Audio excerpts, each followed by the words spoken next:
E é isso que justifica esta operação militar especial.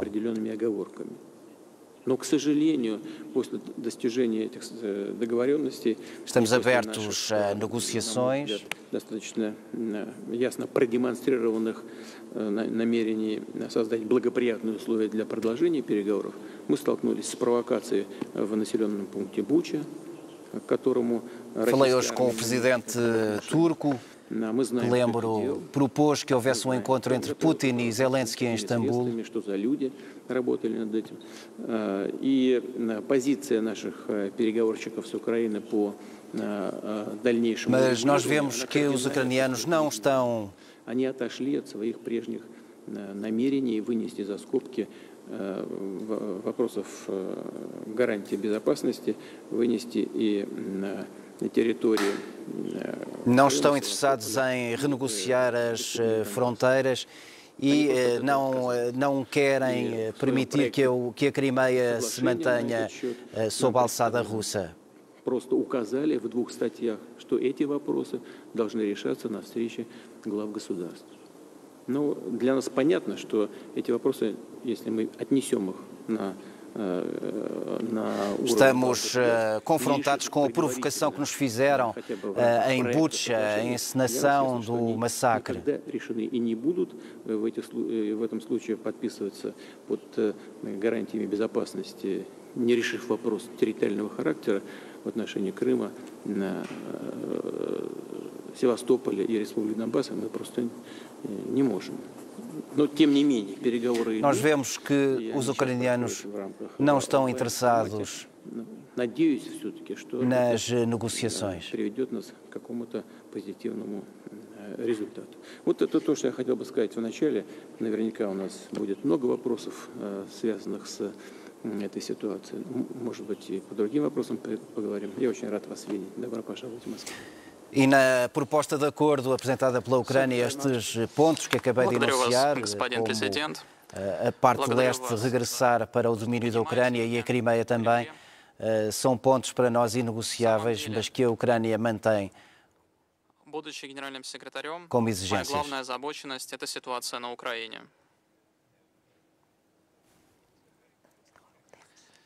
И у меня есть четкое понимание того, что нам нужен многосторонний порядок, основанный на Уставе Организации Объединенных Наций и на международном праве. Fala já António Guterres, como vemos. Любые правила, которые будут устанавливаться, должны устанавливаться при консенсусе международного сообщества и полностью соответствовать международному праву. Я неустанно верю, tвердо верю в международное право. É o António Guterres a assumir-se mais uma vez como mensageiro da paz, empenhado nas negociações e numa resolução de paz.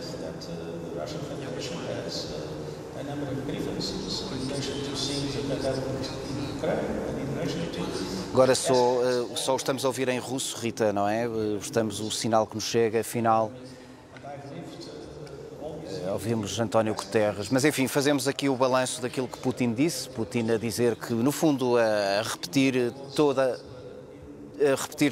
a narrativa que esteve por detrás desta invasão, a dizer que foram forçados a isto e que desde 2014 que há uma parte da Ucrânia que não aceita as regras do poder em vigor na Ucrânia, desde que foi derrubado a presidência pró-russa em 2014 e que, no fundo, a Rússia limitou-se a responder a um pedido de ajuda das povoações do leste da Ucrânia, que não poderia fazer outra coisa senão ajudar. Reafirmou que estamos perante uma operação militar especial e diz que, apesar de estar aberto às negociações, que, no entender de Putin, os ucranianos na realidade não querem negociar rigorosamente nada, não têm interesse em renegociar, porque mantêm como exigência a recuperação da Crimeia e também as fronteiras do Donbass dentro do território ucraniano e, portanto, sem qualquer presença russa. E isso, para Putin, é um sinal de que a Ucrânia, na verdade, não quer negociar com a Rússia. continuamos a aguardar condições para poder ouvir as palavras de António Guterres.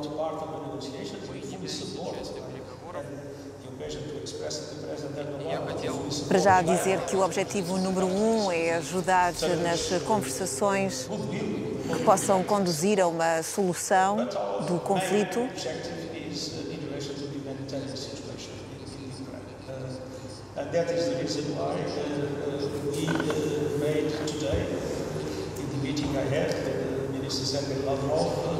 Diz que essa é a intenção desta visita.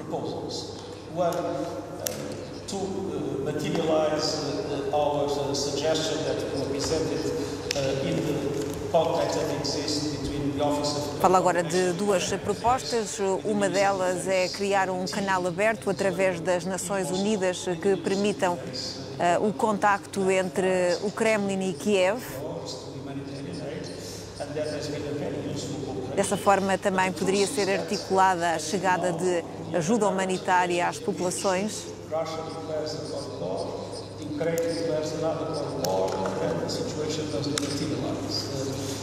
A outra forma é que ambos poderes, o russo e o ucraniano, escrevam, de certa forma, uma espécie de documento que ponha fim às hostilidades.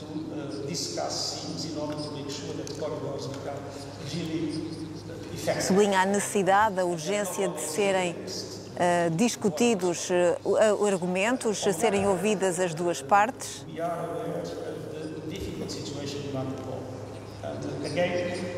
Agora, a falar da muito difícil situação que se vive em Mariupol,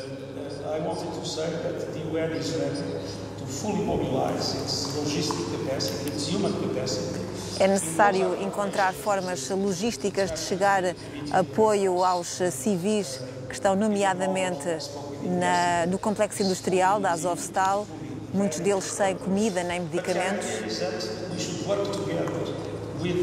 The Russian military forces and the Ukrainian military forces to once and for all solve the problem first, and this would be an initial operation. Gostava de ouvir da parte da Rússia um compromisso no sentido de ajudar a resolver esta questão. Russia is permanently accused that it doesn't take place. On the other hand, the truth, Russia has declared some corridors they were never used. No que diz respeito a Mariupol, sublinha a importância de serem abertos corredores humanitários. É nesse sentido que António Guterres gostava de ouvir um compromisso da Rússia quanto à abertura desses corredores e à segurança para os civis saírem. Looking at the city of Mariupol, that has had a high level of destruction, there is many people living there. Some returning at the present moment, but some are in very vulnerable conditions. They would like to be relocated. Some want to go to the Russian Federation. Some want to go to. Fala da questão do êxodo das pessoas que estão em cidades cercadas, permitindo que elas possam sair para onde quiserem, eventualmente aquelas pessoas que estiverem interessadas em sair para a Rússia que o possam fazer, referindo-se aos habitantes das zonas separatistas do Donbass.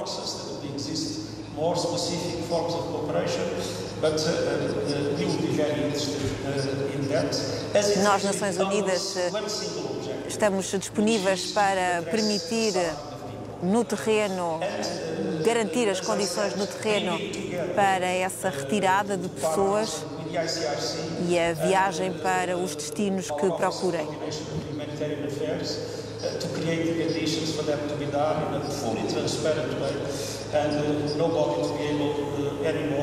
Guterres aqui a assumir o papel de facilitador no terreno.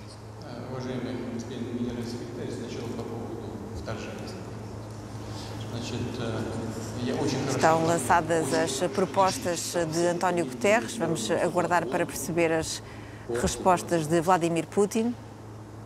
Прекрасно помню решение Международного суда, где написано, что при реализации права на самоопределение Guterres, que sublinhou a importância de serem criados corredores humanitários, atentando à situação muito frágil dos civis que se encontram, nomeadamente em Mariupol, a cidade mártir, onde ainda estarão algumas centenas de civis, essencialmente no complexo industrial da Azovstal.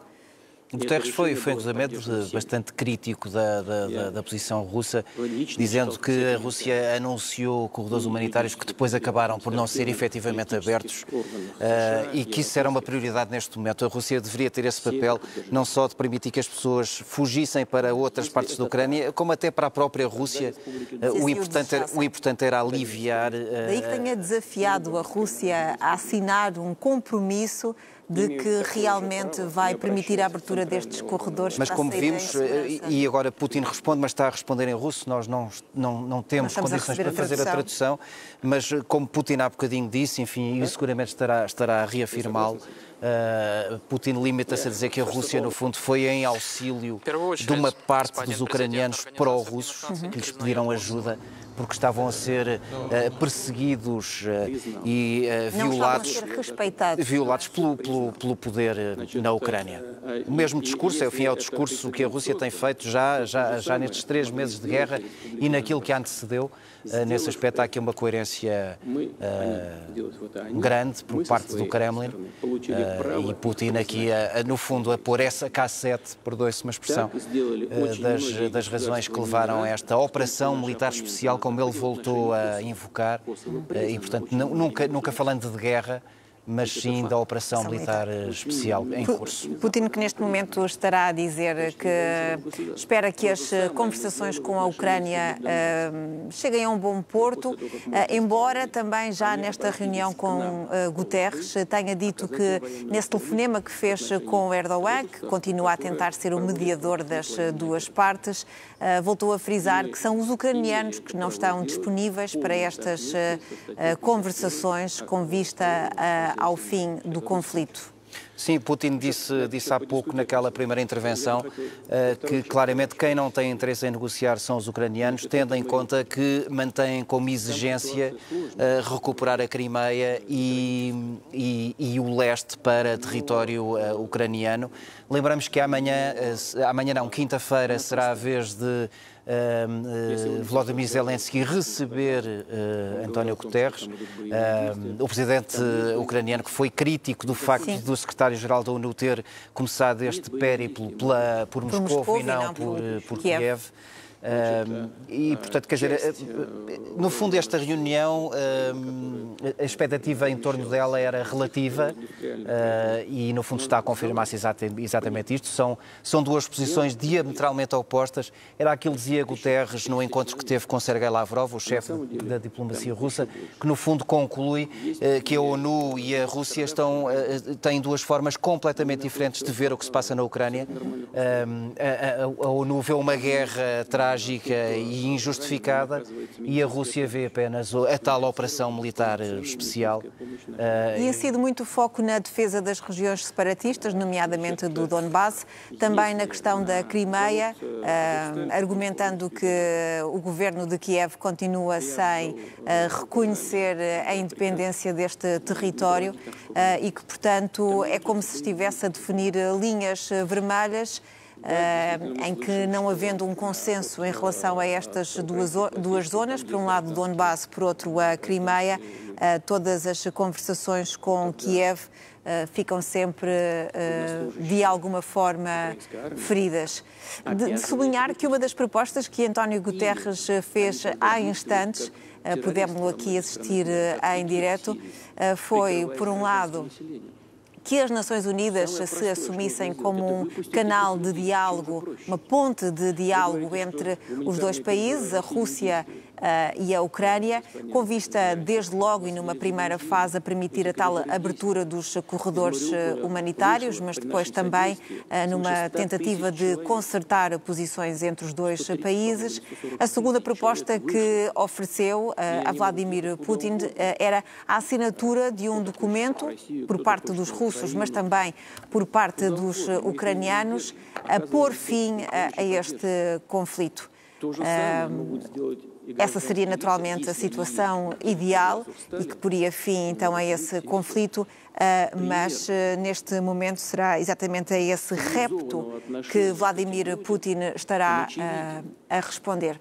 Fica então esta imagem também da tal mesa de 2 metros, que neste caso simboliza também o quão distantes estão as posições entre a Rússia e o resto do mundo ocidental, chamemos-lhe assim, enfim, que é lato, não é? Não é só os Estados Unidos na Europa, vai até ao Japão e inclusive Coreia do Sul. Há aqui uma distância enormíssima entre as partes e isso ficou mais uma vez claro neste encontro entre o líder do Kremlin e o secretário-geral da ONU. Já a seguir, Cláudio Carvalho.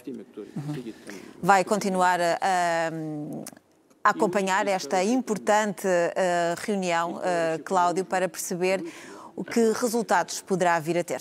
Com esta imagem que já tinha sido utilizada no encontro com Emmanuel Macron e Olaf Scholz e agora é repetida essa mesa que separa Vladimir Putin de António Guterres. Vamos à análise deste encontro, pelo menos daquilo que se sabe até ao momento deste encontro que está a decorrer em Moscovo. Vladimir Putin continua a falar, junta-se a esta emissão a Sónia Sénica via Skype. Sónia, há pouco, na primeira declaração que ouvimos de Vladimir Putin, deixou claro que a questão da integridade territorial está a dividir as partes. Putin acabou por revelar que, enquanto a Ucrânia não abdicar do Donbass e da Crimeia, é difícil que haja um acordo. Bem, nós de alguma forma, boa tarde antes de mais, Cláudio, nós de alguma forma sabíamos que estes eram de facto linhas vermelhas muito significativas para ambas as partes, não é? O próprio Zé